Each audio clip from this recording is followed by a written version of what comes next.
Okay, so a long time ago, I had a different YouTube channel, and I realized that in that YouTube channel, I spent time talking about how Harry Potter is so meaningful to me, but I have not yet done that on this channel.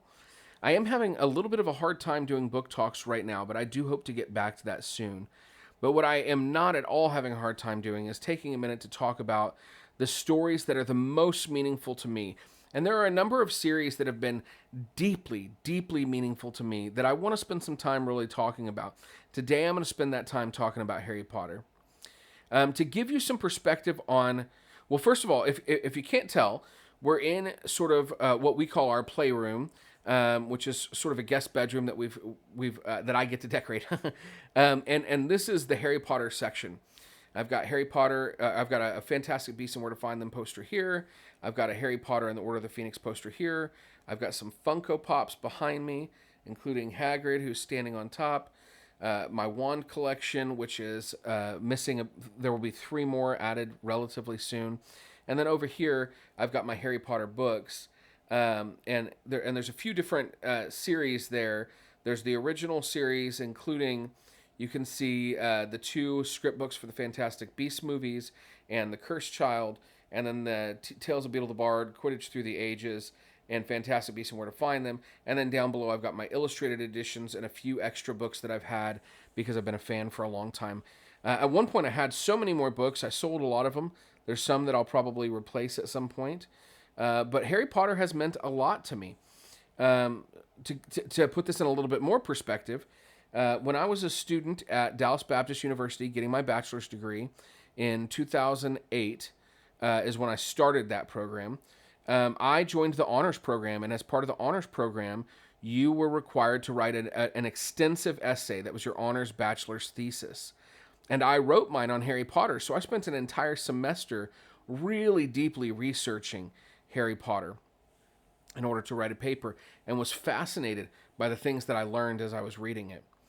I also want to say that my love for this story came later than most. So for me, it was 2007 that I first found and fell in love with Harry Potter. Prior to that, I was aware vaguely of Harry Potter. Primarily, I had some knowledge of the movies. I remember kind of sneaking watching bits and pieces of the first movie while I was on my honeymoon. We had a cruise, and you could watch movies that were, I think, in theaters at the time. So that was about 2002. So I think that was the first movie that was in theaters at the time. Maybe it had just come out. I don't know. But I kind of was a part of a Christian community that was not very in favorable towards Harry Potter. In 2007, my wife and I moved to San Antonio, and while we were in San Antonio, we moved there for my work. It was the first time that I wasn't around friends and family that I grew up with. It was the first time I moved away from my hometown, and I felt very lonely. I had essentially one close friend from work, and I had my wife, and that was about it. And I was like, I know what I need. I need a story, something that I can really fall in love with and get connected to again. I had loved reading a lot growing up, but I had sort of fallen out of love with reading, and I was like, I need to fall in love with reading again. I need to fall in love with stories again. So I asked my wife, who, like I said, we were part of a Christian community that was not very favorable towards Harry Potter. I asked her, are you okay with me reading this first book and just kind of seeing how I feel afterwards? And she said yes. And so I read the first book, and I researched first, read some interviews with J.K. Rowling about her faith and about the books, which I feel very different about that whole situation now than I did back then. But and when I felt comfortable, I asked her if I could pick up the first book and see from there. And I picked up the first book, and I loved it. And I could see so clearly that it was not what a lot of people were complaining about and that kind of stuff. Some of you may think that it's crazy that this was even an issue for me. But I read all 7 books, because all 7 books were out. I read all 7 books in about a week. I just blasted through them. They were the best reading I had done in a long time after a very long reading slump. And I remember when I finished reading the books, my wife was like, "Oh, good. Can I have my husband back now?" And I was like, I'm sorry, but they were just so good.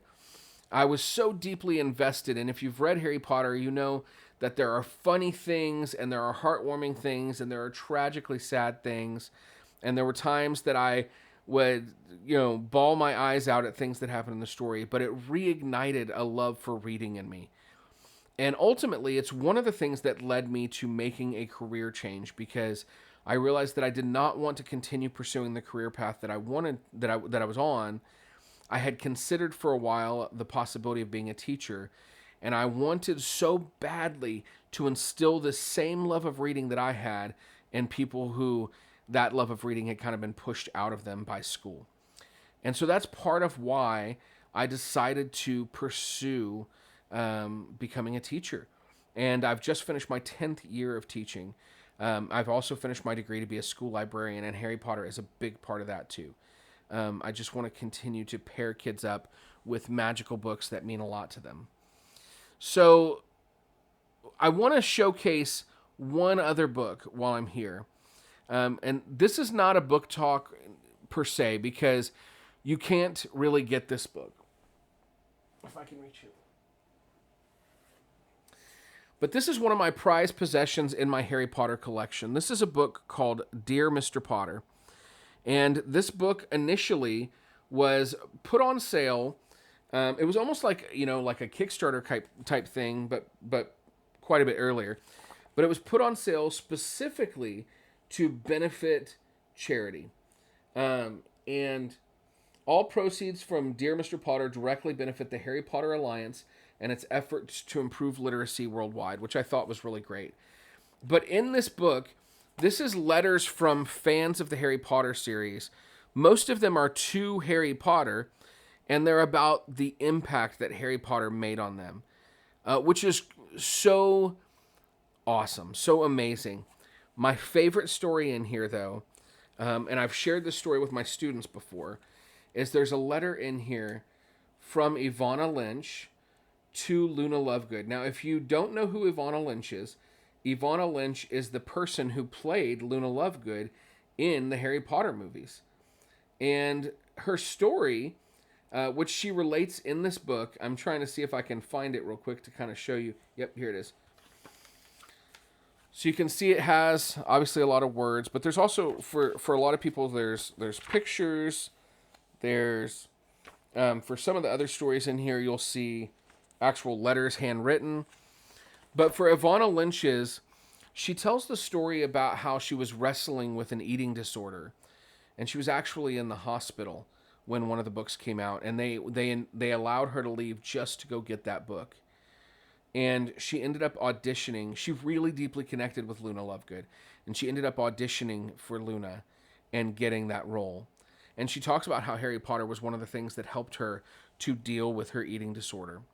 And that's what's so amazing. I spent some time today listening to an episode of a podcast about Harry Potter. And in that podcast, they were talking about how one of the things that's so amazing about literature is that once it's published, it becomes ours. And we can connect to it in our own personal ways, and that can be so powerful.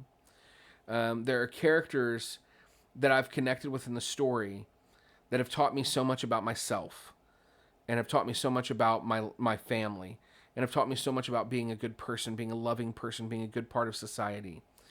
And we get to take that literature and ingest it and let it transform us from the inside out so that we can be something better. Harry Potter is by far the most meaningful set of stories I've ever read to me. I love lots of other stories. I'll probably talk about Lord of the Rings sometimes. I'll probably talk about the Chronicles of Narnia. I'll talk about Star Wars stories more. But there is nothing that comes close to the impact that Harry Potter has made for me as far as fiction literature goes.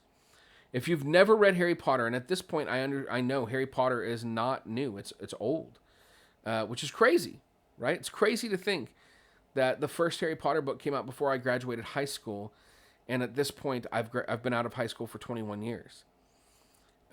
So it's crazy to think about that. But if you've never read Harry Potter, please go and pick it up. I don't think you'll regret it at all.